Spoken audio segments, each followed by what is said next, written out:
ගන්නට උනේ බණ අහන ක්‍රම තුනක් තියෙනවා.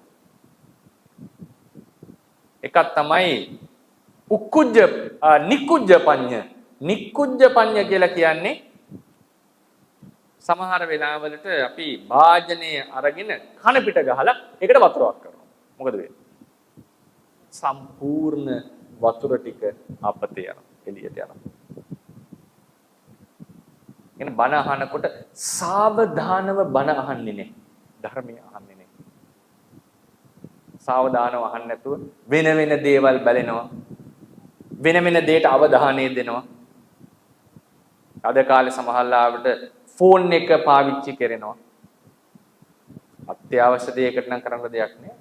නමුත් සමහරුන්ට බෑ මේ අවධානය තියාගෙන අහන්න දෙකට ධර්මය අහන්න. ඒක නිකුජ්ජ පඤ්ඤ.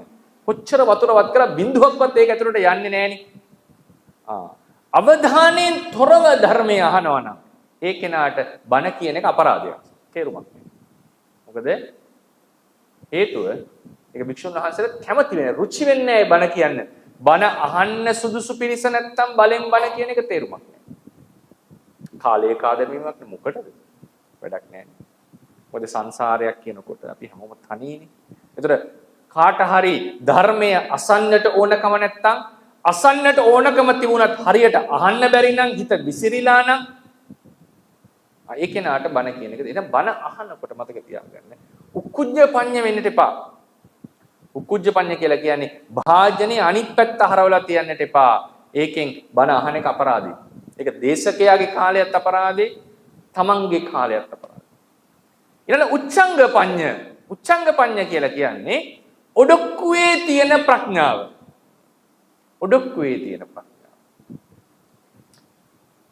ඔඩොක්කුවේ තියෙන ප්‍රඥා උපමාව තමයි මොකක් හරි ඔඩොක්කුවේ තියාගෙන අපි එකපාරට නැගිටිනවනේ. මොකද වෙන්නේ? එකපාර බිම වැටෙනවා. බණ අහනකොට හොඳට අහනවා. අහපු බණ ටික ධර්මශාලාවෙම තියලා යනවා. උච්චංග ඔඩොක්කුවේ බණ ප්‍රඥා. ඒක අර නිකුජ්ජෙක් නටලා පොඩ්ඩක් හොඳයි.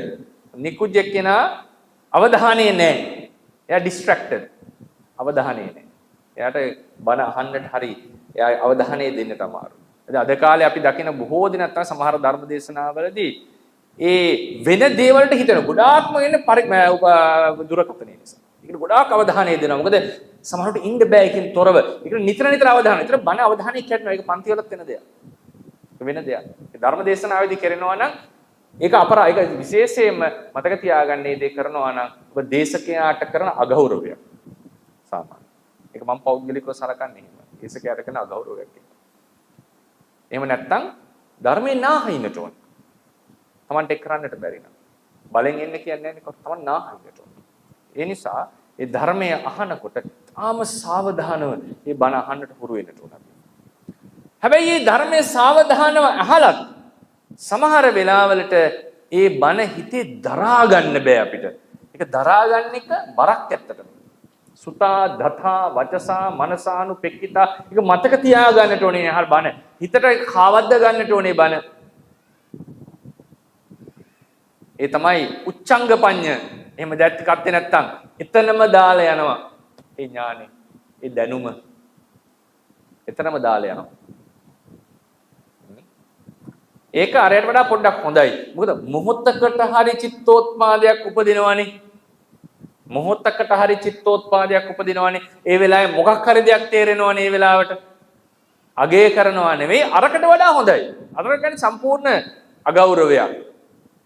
ඒක සමහරුන්ට හැකිය එහෙම නැති බව තියෙනවා. එහෙම ફોકસ කරන්න බැරි බව තියෙනවා සමහරුන්ට. ඔය සමහරලාවට මද්ද්‍රව්‍ය වෙච්ච එහෙම අබ්බැහි වෙච්ච අයට බණ කියනකොට විනාඩි 30කට 40කට වැඩි කරන්නේ දේශනාව. පොඩි ළමයින්ට බණ කියනකොට විනාඩි 30කට 40කට වැඩි කරන්නේ. මොකද ඔවුන්ට බෑ එක දිගට අවධානය දීලා අහන් ඉන්නට. ලොකු අපරාධ කරපු අයට එකට අහන් ඉන්න අමාරුයි. එක දිගට. ඒක නොහැකියාව. ඒක නොහැකිය. සමහර එකක් තියෙනවා ඕන් නැතිකම. ඒක අගෞරවය පැහැදිලිව. ඒක අගෞරවය. උච්ඡංග පඤ්ඤ පුද්ගලයාට වෙන්නේ බණ ටික අහනවා. බණ ටික සමහරව ඉන්නවා මතක හිටින්නේ නැහැ. මතකයේ දුර්වලයි. එහෙනම් මහන්සි වෙන්න ඕන ගොඩක්. වෙහෙසෙන්න ඕනේ. සමහරු ඉන්නවා මතක තියාගන්න උත්සාහ කරන්නේ නැහැ. ඒක ඕනේ නැතිකම. උච්චංග පඤ්ඤ. ඒක නාට අවශ්‍යතාවයක් නැහැ. වෙන දේවල් තමයි ප්‍රධාන. වෙන දේවල් තමයි ප්‍රධාන. ඔතන විශේෂයෙන්ම අපි අහන ධර්මය අමතක වෙන්නට ප්‍රධානතම හේතුව දෙවෙනි එක මතකේ නැතුකම නෙවෙයි. කියන්නේ හැම පදයක් මතක තියාගන්න කියන එක නෙවෙයි. ඒ අවශ්‍ය දේවල් ගොඩාක් හිතේ දරා ගන්නට ඕනේ. බණ පොතපත කියවනකොටත් එහෙමයි. බණ පොතපත කියවනකොටත් එහෙමයි. ඔය මඩවල උපාලි ස්වාමීන් වහන්සේ අහලා තින්නේ. පාරක් ඔය බොහෝ දින සාකච්ඡාවකදී ලස්සන උපදේශයක් ලබා දුන්නා. සමහරු කියනවා කරුණු කාරණා මතක හිටින්නේ නැහැ. නැස් කියපු දෙයක් නැහැ. එහෙම මතක හිටින්නේ නැහැ කියලා එකක් නැහැ. අපි කාටත් අපේ ගෙදරට යන පාර අමතක වෙන්නේ නැහැ. ඇයි හේතුව? කරුණු දෙකක්. එක වැදගත්. ගෙදරට යන පාර අමතකයි නම් ඔෆිස් ගිහිල්ලා වෙන දිහාවකනේ යන්න වෙන්නේ.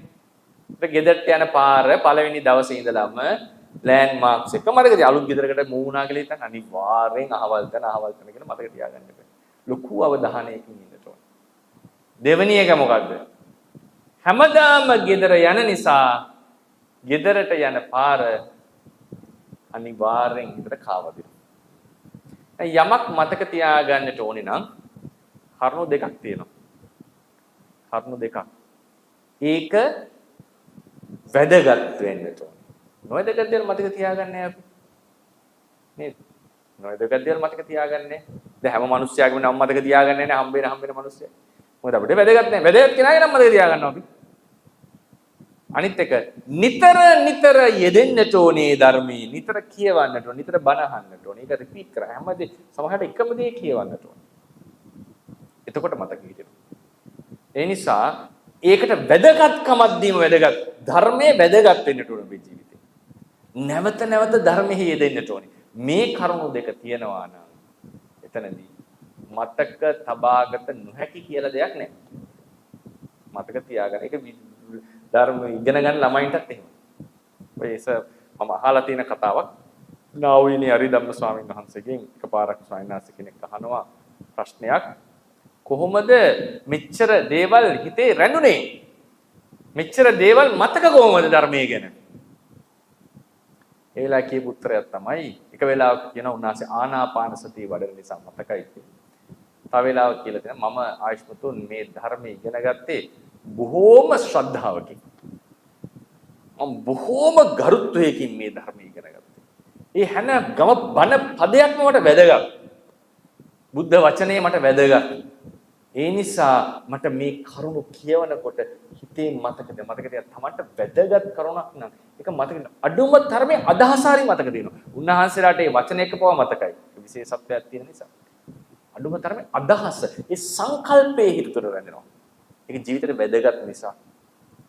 ඒ නිසා අපි ධර්මය අහනකොට ඒ වෙලාවේ තේරුම් අරගෙන එතන දාලා යනවා නම් ඒකට කියන උච්චංග උකුලේ තියෙන ප්‍රඥාව බඳු පුද්ගලයා. ඒක වෙන්නත් බෑ. ඒකෙන් ප්‍රයෝජන ගන්නට බෑ. ତොර නික්කුජ්ජ පඤ්ඤ පුද්ගලයා නික්කුජ්ජ කියලා කියන්නේ වහලා තියෙන වාජනය වගේ.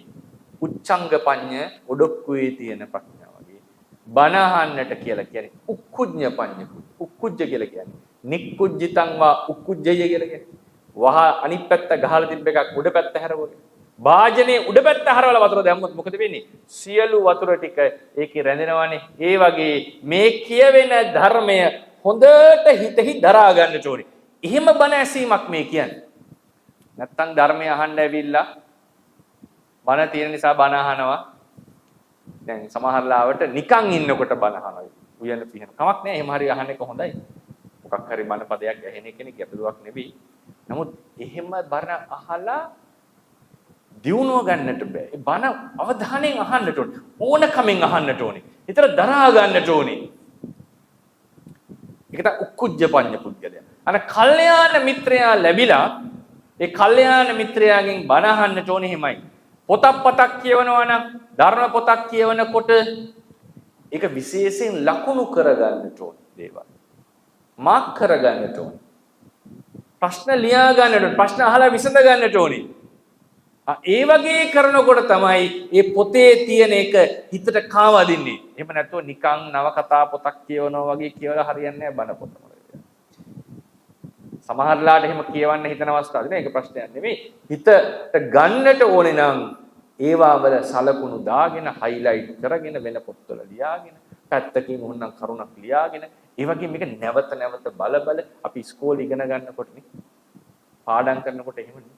ඒ වගේ ධර්ම ඉගෙන ගන්නට ඕනේ. එතකොට තමයි ඒ කල්යාණ මිත්‍රයා නිසා ලැබෙන ධර්ම ශ්‍රවණය සිද්ධ වෙන්නේ.